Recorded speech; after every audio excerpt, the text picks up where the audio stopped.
This presentation is a review of the Scottish whisky industry from 1870 until today. As a basis, I have used statistics on production, sales, and stock levels. Using this data, I have sought to highlight key developments and, hopefully, avoid so-called factoids. The sources are shown here.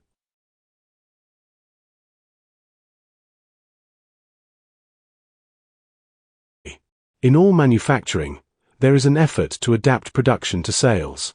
A car manufacturer reduces production when sales slow down. The reason is to avoid large inventories.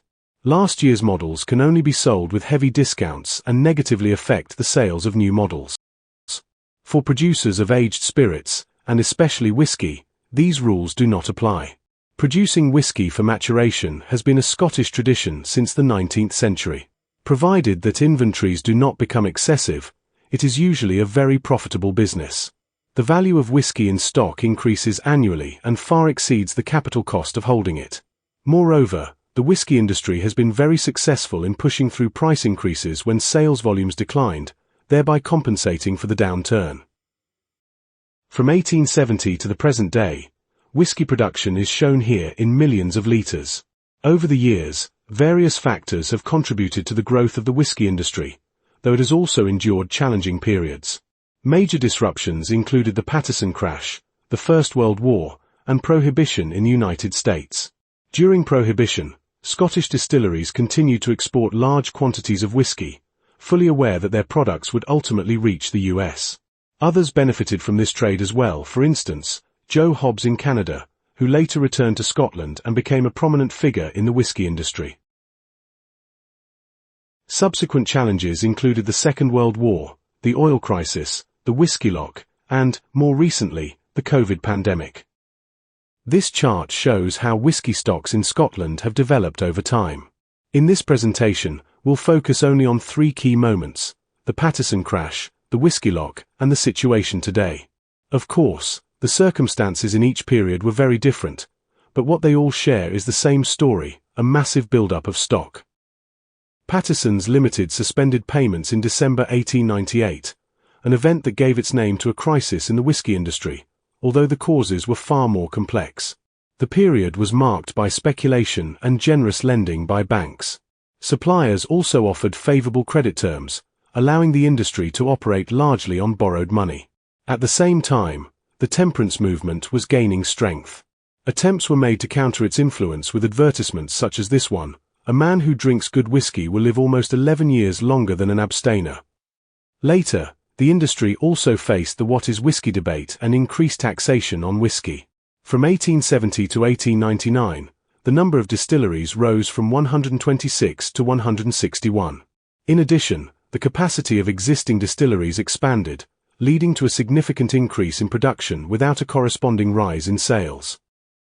Why did distillers begin placing such large quantities of whiskey into maturation warehouses? Was this the result of a deliberate long-term strategy, or merely a logical consequence of production outpacing demand? An illustrative episode occurred in March 1898. From Montrose Review, March 1898, the popular partiality for old in preference to new whiskey will be strengthened by the singular evidence given on Tuesday by Dr. Naismith, Medical Officer of Health for Kinross and Clackmannan, before the Licensing Commission. This gentleman described an experiment in drunkenness, of which the victims were two monkeys. One of the animals, treated to a libation of old whiskey, became drunk gradually. The other, being dosed with new whiskey, developed a spirit of drunken violence within a few minutes. Some weeks later the experiment was repeated with an interchange of whiskies. The result proved that it was the character of the whiskey and not the constitution of the monkey to which the different kinds of intoxication were due. If there was nothing novel in this evidence, it was certainly surprising to learn, on the authority of a medical witness, that the colliers of Kinross prefer a raw whiskey. They want a whiskey, he explained, that is warranted to make them lie on the bricks at night. He argued that only whiskey which had been matured for at least 3 years should be permitted for sale. Also, Mr. John MacDonald, a partner in the famous Ben Nevis distillery at Fort William, was called as witness. He supported the evidence of Dr. Naismith, but was not quite so emphatic. When asked whether Ben Nevis whiskey was good when only a year old, he replied, "It was, but was not so good as when it was 10 years old." He pointed out that the practice of keeping whiskey in bond for a considerable time was becoming more common, and that during the past few years the average period had nearly doubled. Using monkeys in alcohol experiments might sound strange today, but it was not so unusual back in the 19th century. In 1878, the Swedish vodka king Olof Smith helped organize an alcohol conference in Paris, where the curious results of such experiments were shared. In one trial, monkeys were given ordinary spirits. In another, they received spirits purified through advanced distillation methods, revealing just how harmful fusel oils could be. The highly refined spirit went on to be called Absolute, a name still recognized around the world, with Smith's portrait looking out from the bottles to this day. One person who warned about the development was Sir Thomas Dewar. A month before the Paterson crash, he said at a conference in London, "The production is 50% over the consumption, and the purpose of the excessive manufacture is to provide maturing stocks. It seems inevitable, however, that unless the consumption in the future greatly expands, the producing power will be greatly in excess." Several whiskey companies had already collapsed before the fall of Paterson's, and many more would soon follow. The crisis spread like a line of falling dominoes, and it would be another 25 years before anyone dared to build a new distillery again. When the liquidator drew up the inventory in June 1899, it stretched to an astonishing 173 pages. Contrary to the common belief that only cheap whiskey was sold off, the list reveals a far more varied picture, and it did not contain whiskey alone. 43% of the estimated value was whiskey, but 57% was brandy, wine, port, rum, and more. The grain whiskey came from several distilleries in Scotland and Ireland. The malt whiskey came from an even larger number of distilleries and included various vintages. The largest stock was of blended whiskey. However, collectively, these stocks made up a relatively small portion of the total whiskey inventory in Scotland. Production declined, but at a slow pace. An article in the Distillers, Brewer, and Spirit Merchants magazine philosophizes what would have happened if the collapse of Paterson's Limited had not checked the baneful spirit of speculation and opened the eyes of the trade to the real state of affairs. It is impossible to surmise. John MacDonald, Ben Nevis Distillery, who has now also become chairman of the Scottish Distillers Association, was one of the invitees when the neighbouring Glenlochy Distillery in Fort William was opened in February 1901. He said in his speech, "Last year was the worst for distillers he had ever seen, excepting one, and he thought this year will be the worst of all." It was not until 1906 that stocks began to decline. By 1910, the number of distilleries in Scotland had fallen and was now lower than in 1870. In December 1933, prohibition in the United States was repealed, and the following year DCL and National Distillers of the U.S. planned to build 2 gin distilleries in New Jersey. However, in November 1935 it was announced that the negotiations had collapsed. DCL went ahead and built the distilleries on its own, while within just 90 days National Distillers, in partnership with Gilbey's, established a distillery in Cincinnati. This development also prompted National Distillers to acquire distilleries in Scotland through its subsidiary, Associated Scottish Distillers, which purchased Train and McIntyre. Joe Hobbs, who had returned from Canada after the financial crisis surrounding the Vancouver Marine building, played a key role in these acquisitions. In July 1936, Glenew was purchased, followed by Brookledydd, Glenlochy, Montrose, Benromac, Fettercairn, and Strathdy. In 1940, Hobbs left Associated Scottish Distillers and later went on to acquire Ben Nevis Distillery. During the Second World War, the excess profits tax was introduced to prevent companies from exploiting shortages of goods. Because whiskey production was heavily restricted, sales of whiskey from existing stocks which could not be replaced by distilleries were subject to a 100% excess profits tax. By 1941, a loophole in the tax system began to be exploited. Private individuals purchased distilleries at prices attractive to shareholders. The new owners gained control and sold whiskey stocks at only a small profit to persons not engaged in a trade or business subject to EPT. These individuals then resold the whiskey at much higher prices on the broker's market or elsewhere, thereby avoiding the tax. In 1943, the law was amended with a retrospective clause. This clause made everyone involved in such distillery transactions, ranging from the original shareholders who sold their shares at a profit to the final holders, including all the intermediaries or ghosts in between, jointly and severally liable for the unpaid tax. Several distilleries, including Bladnoch, Longmorn, and Ben Nevis, as well as whisky companies such as W.H. Holt, were implicated in these whisky tax cases. After the Second World War, barley was in short supply and export got priority. In March 1952, the trade body Scottish Whisky Association raised the alarm. Certain exporters had discovered a loophole that allowed them to ship whisky that had not been properly matured. The SWA urged the government to intervene by enforcing a new rule stipulating that immature whisky could not be exported without a special license. At the same time, a rival organization, the Independent Whisky Association, had just been established. Its members claimed that too much power within the SWA was concentrated in the hands of a few. The group's chairman was Joe Hobbs of Ben Nevis Distillery. By April 1952, the government sided with the SWA and ruled that no whisky under 3 years of age could be exported. However, the restriction proved short-lived.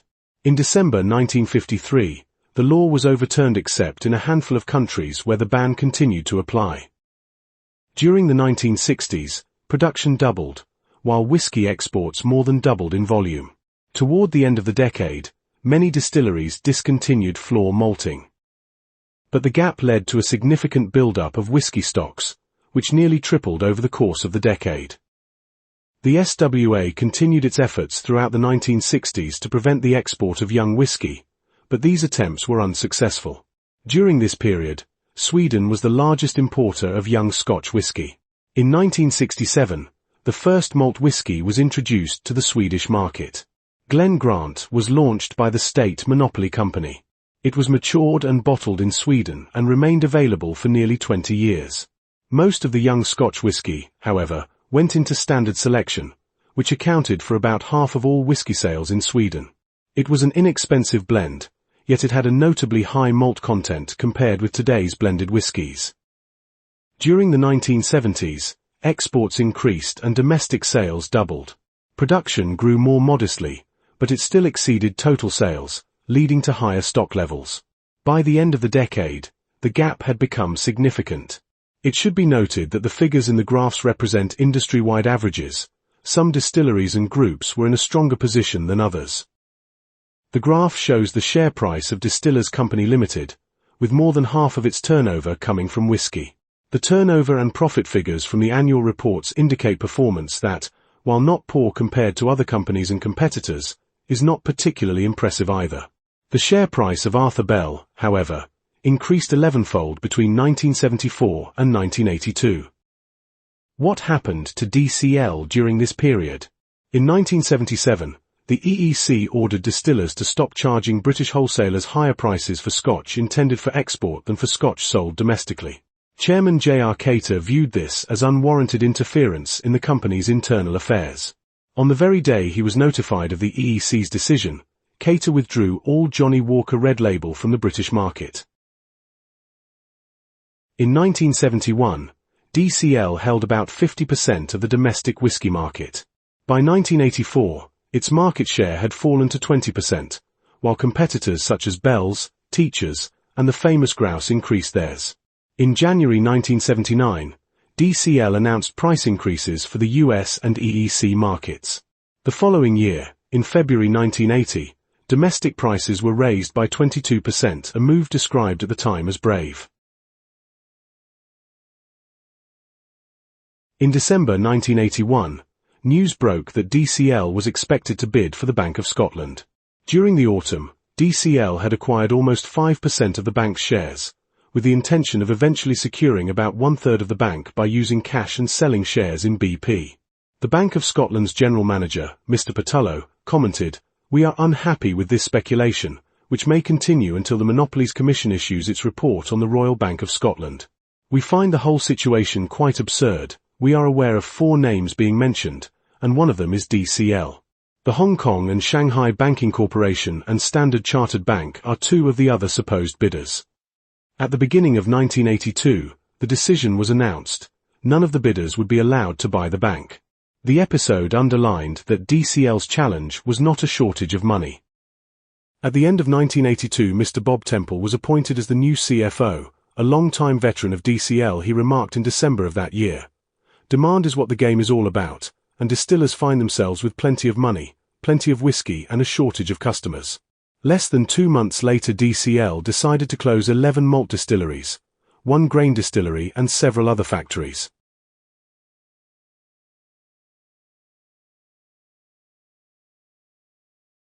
By the end of 1983, Johnnie Walker made its return to the British market. The graph shows the stock prices of DCL, Bell's, and Guinness. There was little movement in 1984, but 1985 and 1986 would prove to be dramatic years. Rumours had circulated that there were potential buyers interested in acquiring Bell. On the 14th of June, the unexpected news broke that Guinness had submitted a takeover offer for the company. Bell's management opposed the bid, expressing their wish for the company to remain independent.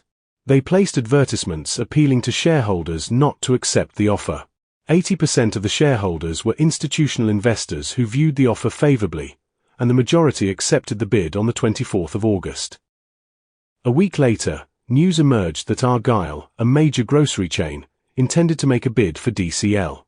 The report was initially denied, but a few days later James Gulliver of Argyle stated that a bid would be delayed until December, as it first had to be reviewed by the takeover panel.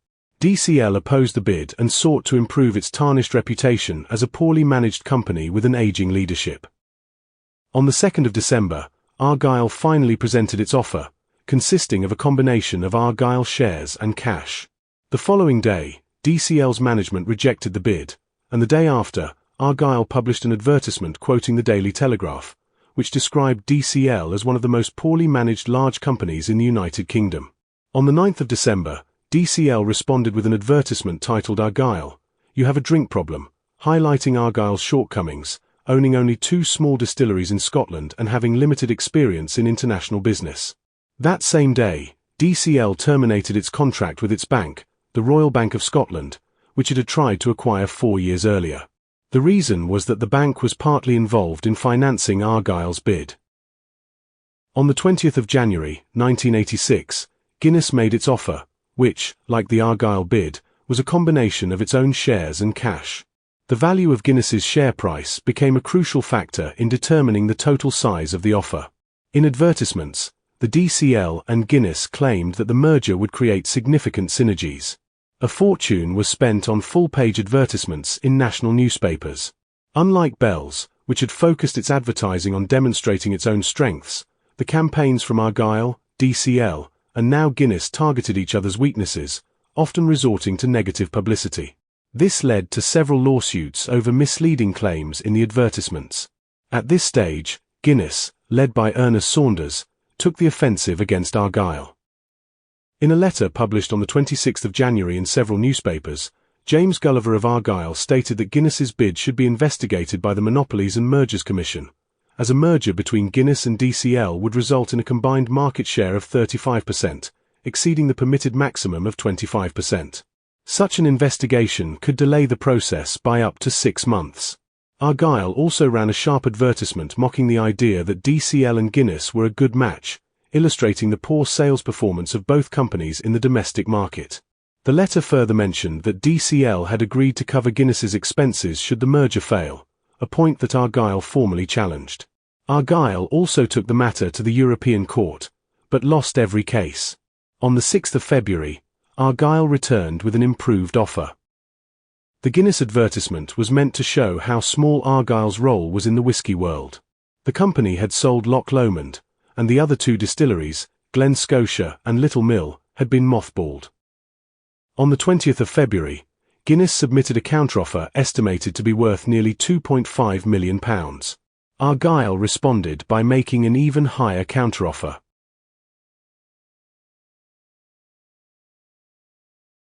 To avoid the Office for Fair Trade referring the case to the Monopolies and Mergers Commission for investigation, Guinness declared that it was prepared to divest some of its whiskey brands.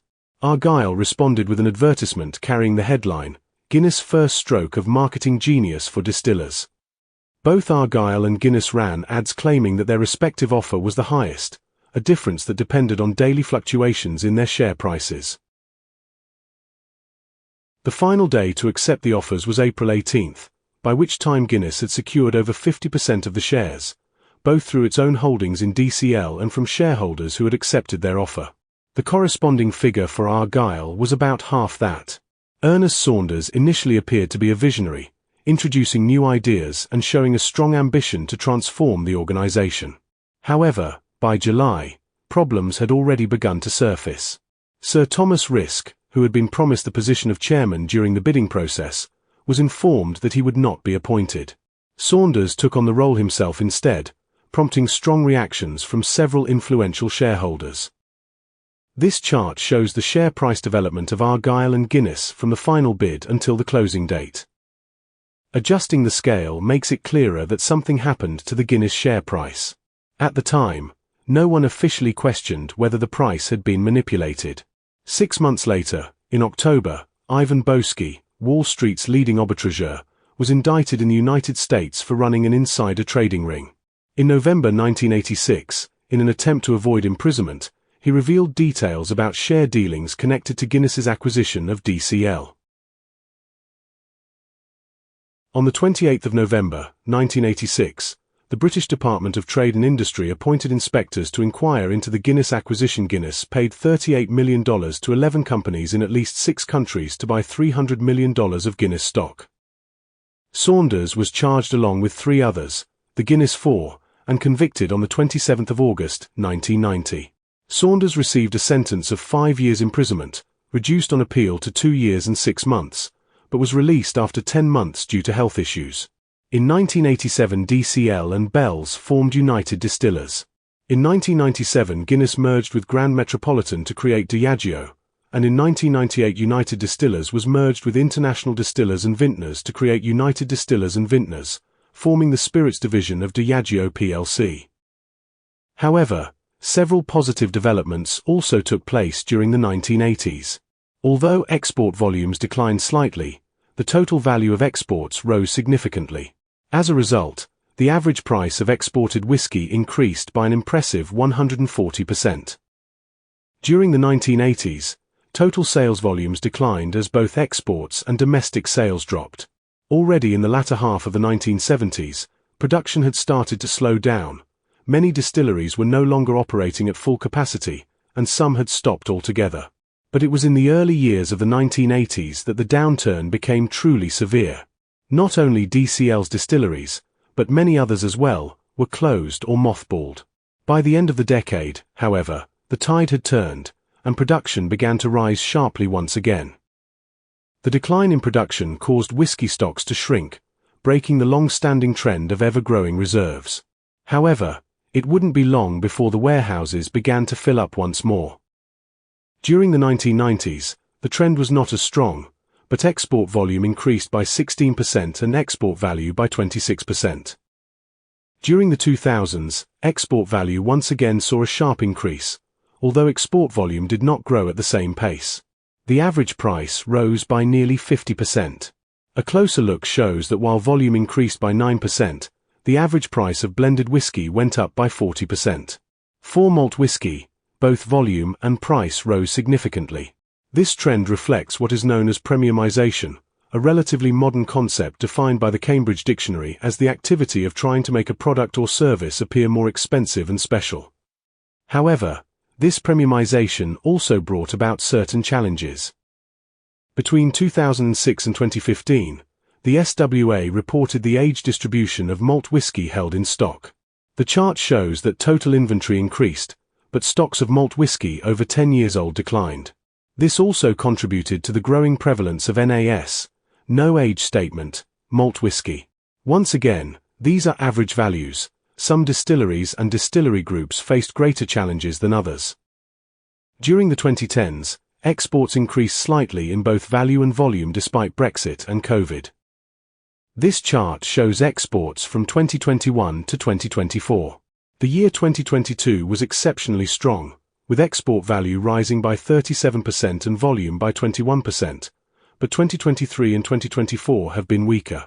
It also shows the volume of domestic sales, which has fallen to less than half of its peak level in 1979.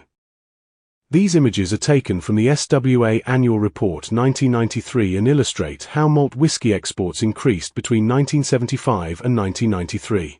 Sales on the domestic market, however, grew at a more moderate pace. The right charts show the distribution of bottled malt whisky exports across different markets. This chart compares DCL's share price during the 1970s and 1980s with Diageo's share price from 2016 to the present. For DCL, whisky accounted for more than half of total sales. According to Diageo's latest annual report, Scotch whisky contributes 22% of sales, and this share has declined slightly in recent years. A comparison of the share prices of Diageo and Pernod Ricard shows that their performance over this 9-year period was almost identical. Both companies' share prices have fallen to less than half of their peak levels 3 years earlier. Such a decline is often a trigger for change within a company. At Diageo, Ivan Menzies served as CEO until 2023, when Deborah Crew succeeded him. Lavanya Chandrasekhar was appointed CFO in July 2021, but was replaced in September 2024 by Nick Jangiani from Coca-Cola. In July this year, he succeeded Deborah Crew as CEO, and in August 2025, Deirdre Marlan took over his former position as CFO. Since the management changes, the share price has continued to decline, suggesting that further changes within the company are likely. At Pernod Ricard, the situation looks somewhat different. So far, no changes have been made to the company's management, but in April this year, it sold Jacob's Creek and several other wine brands. In July, the Indian whiskey brand Imperial Blue was also sold, the world's third largest whiskey brand, with sales of 22.9 million 9-litre cases. Johnnie Walker sold slightly less in 2024 and now ranks 4th. Imperial Blue is a blend of Indian grain whiskey and Scotch malt whiskey. Pernod Ricard's share price has also continued to decline during 2025, and it is likely that further changes will follow. The stock of Scotch whisky now amounts to approximately 5 billion litres. But it's not only in Scotland that whisky stocks are increasing. We are witnessing a global maturation process. In countries with a relatively young whisky industry, there is a natural need to build up aged reserves for the future. In more established whiskey-producing nations, the challenge is rather to ensure that inventories do not grow faster than sales volumes. Whiskey? Well, we'll talk about that. I didn't know whiskey was a problem. I'm not a big whiskey drinker, but maybe I should be when I'm over here. As of this review, the year 2025 has not yet concluded. Export figures for the first half of the year show an overall decline in volume of 3%, while value has increased by 1% compared with the same period in 2024. However, single malt whisky has seen a decrease of more than 10% in both volume and value. Of the total export volume, approximately 66% was shipped in bottles and 34% in bulk. The breakdown of bottled exports by blended, single malt, and other categories, grain whiskey and blended malt, is shown here. Corresponding figures for bulk exports are shown to the right. The average prices are shown here, and there are significant differences depending on whether the whisky is exported in bottles or in bulk. The bulk export market is dominated primarily by 3 countries: India, France, and Japan. Will the significant stock buildup become a problem? Are we facing a situation similar to that of the 1980s? If so, the crisis will have international implications. This time, it wouldn't be a whiskey lock but rather a gulf of whiskey. Many factors will shape how the future unfolds, such as the global economy, international conflicts, trade barriers, competition from other spirits and lower alcohol beverages, as well as how successfully whiskey can be marketed to new consumer groups. The Scottish whisky industry has successfully managed previous crises, and hopefully it will do so again, but change is inevitable. Thank you for taking the time to view this presentation. The approach to describing the history of Scotch whisky over the past 150 years has been somewhat different, as it is primarily based on statistical data. Naturally, there are many other factors and events that have influenced this development but are not covered in this presentation.